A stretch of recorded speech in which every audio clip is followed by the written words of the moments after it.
In 2020, the RTX 3000 series was launched and the GPU shortage began. In 2022, 2 years later, the chip shortage was essentially fixed and I finally got one for myself. This is the PNY RTX3080, a retro gamer's perspective. So before we get started, let's plug the socials. If you'd like to, you can follow me on Twitter at SweetTeaKiller, just like the name of this channel. Second of all, if you like this video and want to see more stuff like this, retro gaming as well as PC content, that's my entire brand, then please like and also subscribe to this video because there will be more stuff coming. I have a lot in the works right now, and I'll be trying to post a video about once a week. And now it's story time. So in 2022, this year, at the time of filming, about September, I think it was late August, early September, through a financial windfall, I finally had the funds to get my graphics card. So I was looking online, I had my heart set on one, but it was sold out. And then the one that I actually did get, this guy right here, this was actually less money than than any of the other ones that were in stock were. And I looked online, Steam community, Reddit, various different places, and all of them said the same thing, basically, that the only difference between PNY and Asus or EVGA is that PNY did not have their name really out there in the graphics card market. So I went with this. Now, let's take a look at the card itself. Here is the graphics card, obviously, but I have it installed inside of a Leanly LandCool 2 mesh case. And as you can see, there's plenty of room. But for the purpose of making sure you guys can see if it fits in yours, I brought a tape measure.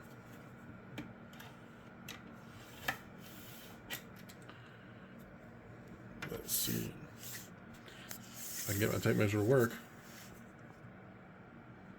So we're looking at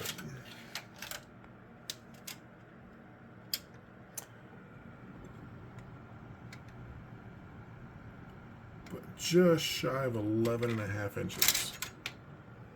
So if you decide to get this card and you want to know if it'll fit in your case, if you have 11.5 inches, then you should be good to go. So in a little bit, I'm going to show you guys the benchmarks that I did for this. And for that, I have a Cooler Master Hyper 212 Evo that's sitting on top of a Ryzen 700X.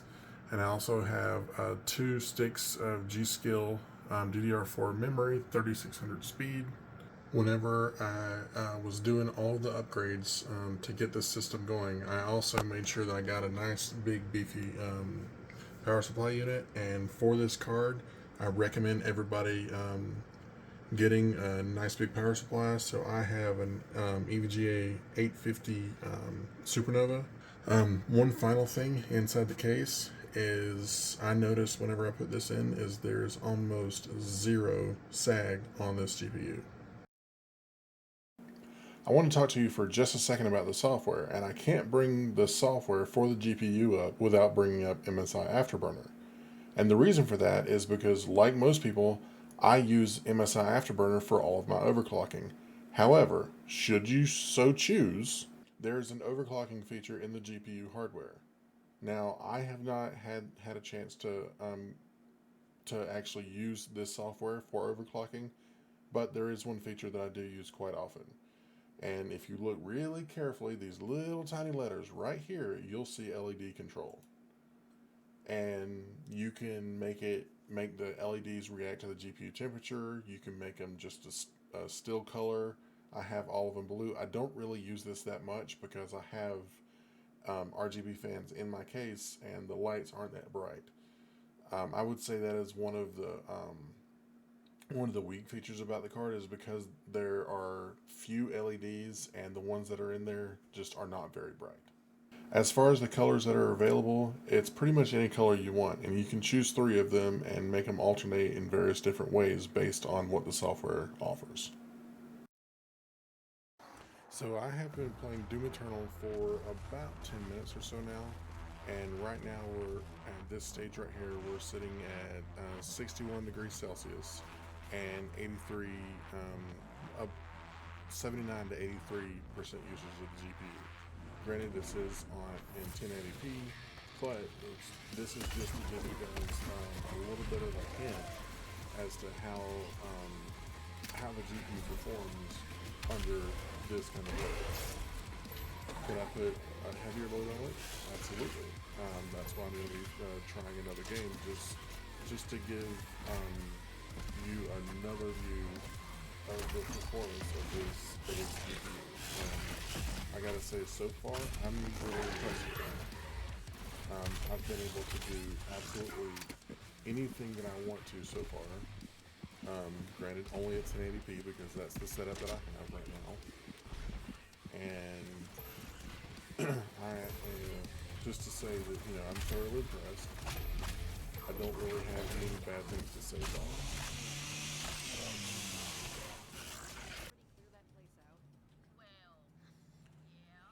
it. Now, I started playing this about 10 minutes ago again. I wanted everything to have plenty of time to get good and heat soaked. And both of these games, Doom Eternal and Borderlands 3, they are being played at max settings and 1080p because that's what my monitors are. And both times they were well over 100 FPS. This one's using a little bit more of the GPU at 82%. However, the temperature is still sitting around 70 degrees, which are not above 71. It's peaked at 71 just a few times, and that is exactly what I like to see. My last GPU was a RTX 2060, and it would run this game not max settings, and it would be at 82 degrees Celsius. So just to let you know how good the stock cooling is on this, as you guys saw a little bit earlier, it's not water cooled. I have no fancy coolers on the GPU itself. It's just stock. And right now it's up to 71 degrees Celsius. In conclusion, I have to say that for the most part, I am thoroughly impressed by the PNY Accelerate, that's the name that they call it, RTX 3080.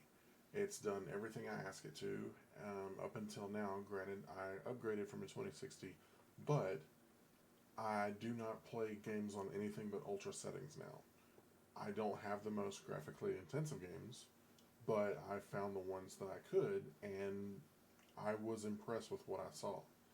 I will be updating this video probably in short form content, either YouTube Shorts or TikTok, and letting you guys know what happens to the benchmarks and everything whenever